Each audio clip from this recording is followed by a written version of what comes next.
Arita sa maghuhukom. Ari sa maghuhukom city. Ang title ani kay gipildi ni Gideon ang mga Midyanhon. Pagkabuntag sayo kayong milakaw si Jerobaal o Gideon. Uban sa tanan niyang mga tao nagkampo sila sa may tuburan sa Harod. Samtang ang mga Midyanhon dito nagkampo sa amihanang bahin sa ilang gikampuhan sa kapatagan sa duol sa bungtod sa Mori. Miingon ang Ginoo kang Gideon, daghan ra kaayo ang imong mga kauban basin og hambog sila nga napildi nila ang mga Midyanhon sa ilang kaugalingong katakos og dili tungod kanako. Busaing na sila nga kung kinsa ang nahadlok, mubiya na lang niining bukid sa gilid og mupauli. Sa dihang giingon kini ni Gideon, mipauli ang 22,000 og nahibilin ang 10,000 kasundalo ni. Miingon na usab ang Ginoo kang Gideon, daghan pa gihapon ang nahibilin, dad-a sila sa suba, kay didto pilion ko ang uban kanimo. Kon muingon ako kanimo nga paubanon mo kining tawhana. Paubana siya, apan kon muingon ako nga dili mo paubanon, ayaw paubana. Busa gidala sila ni Gideon sa suba. Ug didto miingon ang Ginoo, lain na ang tanang mulala sa tubig sama sa iro, gikan sa mga moinom sa nagaluhod. Dihay 300 ka mga tawo nga miinom pinaagi sa paglala sa tubig diha sa ilang mga kamot. Apa ang uban miinom nga nagluhod. Miingon ang Ginoo kang Gideon, pinaagi niining 30 ka mga tawo, luwason ko ikaw ug padag-on batok sa mga Midyanhon.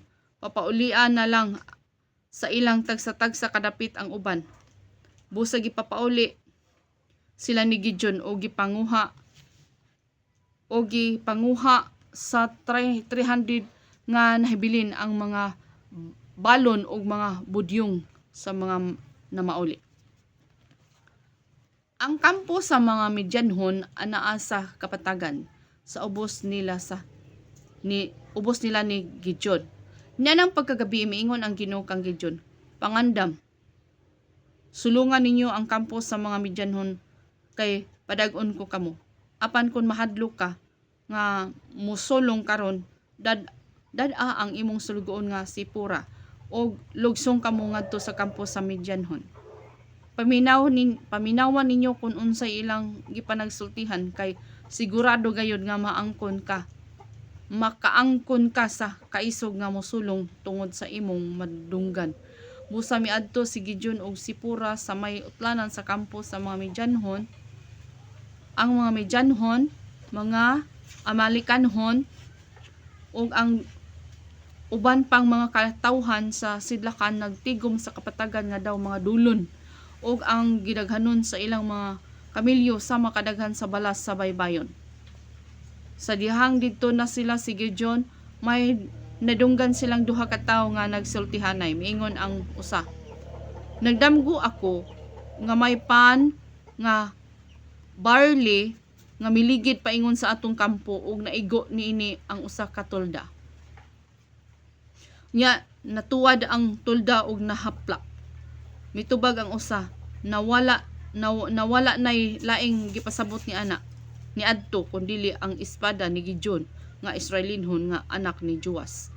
Padag-on siya sa Dios batok sa mga Midyanhon og kanatong tanan. Sa dihang nadungog ni Gideon ang bahin sa damgo ug ang kahulugan niini, miyukbo siya sa pagdayeg sa Dios. Unya mibalik siya sa kampo sa mga Israelinhon ug giingnan niya ang iyang mga kauban. Tana, kay gitugyan sa Ginoo kanato ang mga Midyanhon, gibahin niya sa tulo ka grupo ang iyang 300 ka mga tawo ug ang matag usa gihatagan niya budyong ug budyong ug tibod nga may sulod nga suga. Mingon siya kanila, moadto ako sa may utlanan sa ilang kampo, tan-awa ninyo kung unsay akong kauban. tanawa kung unsay akong buhaton ug sundan ninyo kini. Kon patingugon ko og sa akong mga kauban ang among mga budyong, patinguga usab ninyo nga anaa sa palibot sa kampo ang inyong mga budyong. Ug singgit kamo sa nagaingon, alang sa Ginoo ug kang Gideon. Alang sa Ginoo ug kang Gideon. Muna ilang isinggit.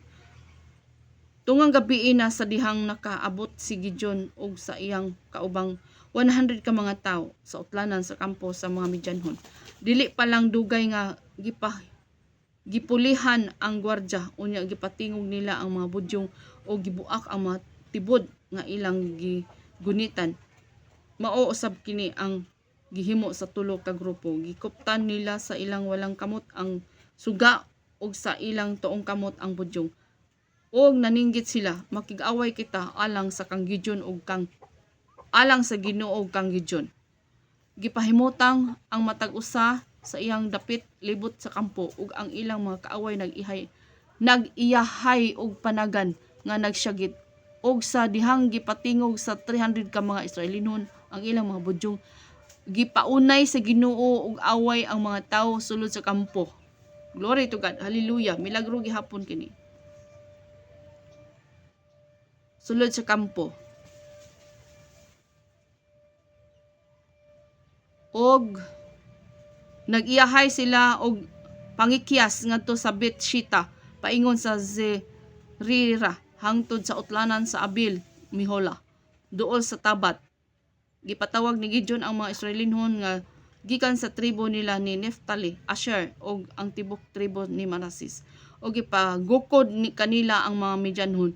Nagsugo usab si Gideon og mga mensahero ngadto sa mga molupyo sa kabunturan sa Ephraim aron sa pag-ingon nga bantayan nila ang suba sa Jordan hangtod sa sapa sa Bara aron dili makatabok ang mga Midyanhon. Busa gipatawag ang tanang kalakinan sa Ephraim og gibantayan nila kadtong mga dapit na nabihag nila ang duha ka pangulo sa Midyanhon nga si Oreb ug si Zeb.